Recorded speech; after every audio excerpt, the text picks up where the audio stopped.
Energy transition are gaining momentum worldwide and India is no exception. India has created one of the world's largest market for renewable energy. So however, this transition is going to be a complex task keeping in mind in fiscal impact of it. Also ensuring that the opportunity of India transition are shared fairly throughout society is not an easy task. It's given the country population and diversity. To achieve the trifecta of jobs, growth and sustainability, India must strive and put people in a smooth fiscal transition at the center of its energy transformation. So what about India fiscal dependence of fossil fuels? In a document published by the International Monetary Fund, government revenue from coal, oil and natural gas will be affected over the next 2 decades as India shifts towards renewable energy sources. As per the International Energy Agency, under fairly standard assumption on growth, price and taxes, there would be the continued growth in revenue from fossil fuel till 2040. So however, revenue would fall significantly as a share of the GDP and overall government budget, naturally imposing fiscal challenges for both the central and state government in the next 2 decades. So as of 2019, more than a fifth of the central revenue were from fossil fuel, including both tax, direct or indirect, and non-tax revenue including royalties, dividend. It's paid by public sector undertaking.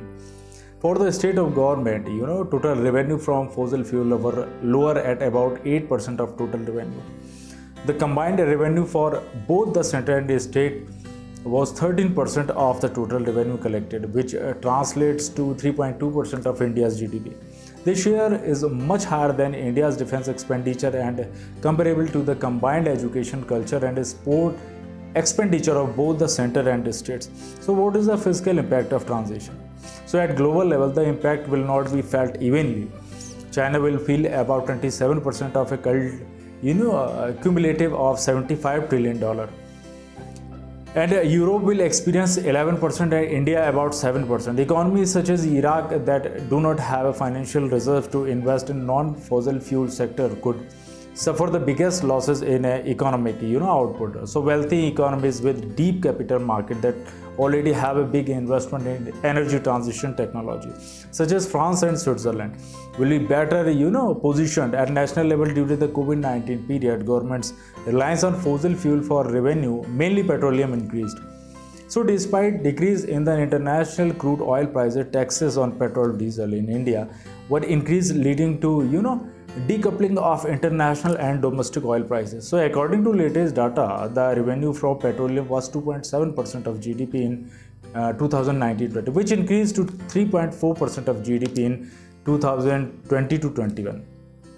So what are the concern associated? So decline in revenue over time, the revenue from fossil fuel will steadily fall as India shift to renewable energy sources. It's ramp down the use of fossil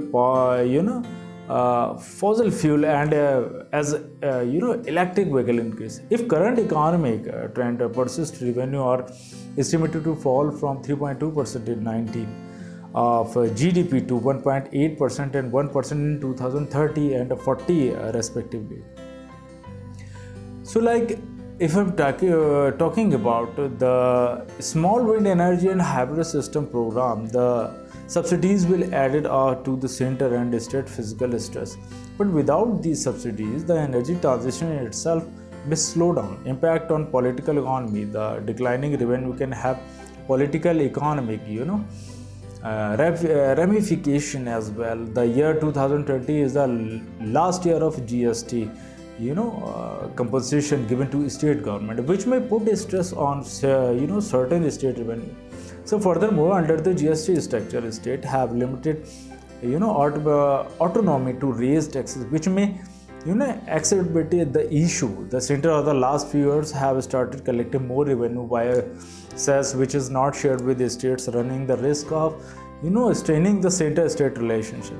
So there is some challenge. 21st Century reported of the Standing Committee on Energy 2021 to 22 on financial constraints in the renewable energy sector highlight that India long-term commitment require 1.5 to 2 million annually.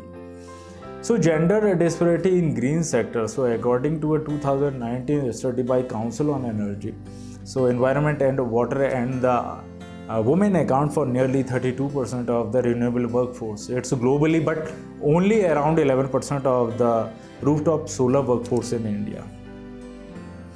So when the government experience revenue stress, it finds energy to be the easiest sources of revenue.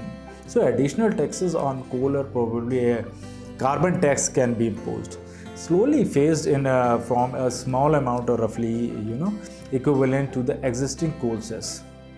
So to reach of 2,500 per tons of carbon dioxide by the middle of the century. In the short run, India can also increase revenue from some other sources like increasing tax on a demerit good like alcohol, tobacco. So to compensate for the reduction in energy, source from fossil fuels, so strong policies is there. So if I'm talking about that, what are